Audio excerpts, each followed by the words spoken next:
जनेवा में अक़वाम मुत्तहिदा इंसानी हुकूक काउंसिल के 61वें इजलास के दौरान भारतीय आलमी दहशतगर्दी की रिपोर्ट पेश कर दी गई।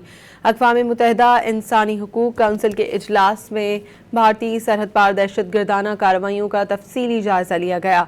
बाकू इनिशिएटिव ग्रुप और सिख फेडरेशन इंटरनेशनल ने भारत की मुबैना सरहद पार कार्रवाइयों पर तफसीली रिपोर्ट जारी की। रिपोर्ट में कहा गया है कि सिख कारकुनों के खिलाफ भारतीय सरगर्मियां सिर्फ कनाडा, अमरीका और बरतानिया तक महदूद नहीं बल्कि जर्मनी तक फैल चुकी हैं। इसके अलावा मुतादिद मगरबी ममालिक में सिख कारकुनों को कत्ल की धमकियों और हिफाजती इंतबाहात का सामना रहा। रिपोर्ट में हरदीप सिंह निजर के कत्ल, गुरपतवंत सिंह पन्नू के खिलाफ मुबैना साजिश और अवतार सिंह खंडा की मुश्तबा मौत को नुमाया मिसालों के तौर पर पेश किया गया।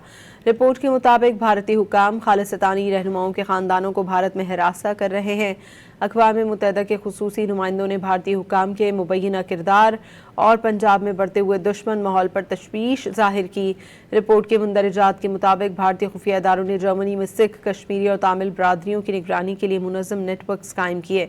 भारत ने कनाडा, अमरीका, बरतानिया और जर्मनी में सिख कारकुनों को दबाने के लिए निगरानी, धमकियों और खुफिया ऑपरेशंस का सहारा लिया।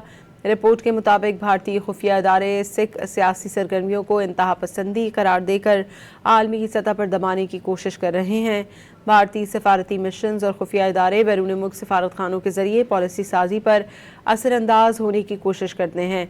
जर्मन अदालतें भारतीय खुफिया इदारों के लिए काम करने वाली मुतादिद अफराद को सजाएं सुना चुकी है। बाकू इनिशिएटिव ग्रुप रिपोर्ट के मुताबिक जर्मन हुकाम ने भारतीय खुफिया सरगर्मियों से मुंसलिक मुतादिद अफराद के खिलाफ कानूनी कार्रवाइयाँ की। जर्मन हुकूमत की कार्रवाइयों से भारतीय एहलकारों को मुल्क छोड़ना पड़ा। जर्मनी में भारतीय खुफिया सरगर्मियों के खिलाफ अदालती फैसले यूरोप में भारतीय नेटवर्क्स के खिलाफ अहम कानूनी सबूत बन चुके हैं। अक़वाम मुत्तहिदा के साबिक़ खुसूसी नुमाइंदा फर्नांडिस के मुताबिक भारत आलमी अदम इस्तेहकाम और तशद्दुद के बड़े ज़राए में शामिल हो सकता है। रिपोर्ट में आलमी बरादरी से मुतालबा किया गया है कि भारतीय सरहद पार कार्रवाइयों के इल्ज़ामात की आज़ादाना और बैनुल-अक़वामी तहकीकात कराई जाएँ। रिपोर्ट में अक़वाम मुत्तहिदा के ज़ेर निगरानी आलमी फैक्ट फाइंडिंग मिशन और ज़िम्मेदार अनासर के एहतसाब का मुतालबा भी किया है।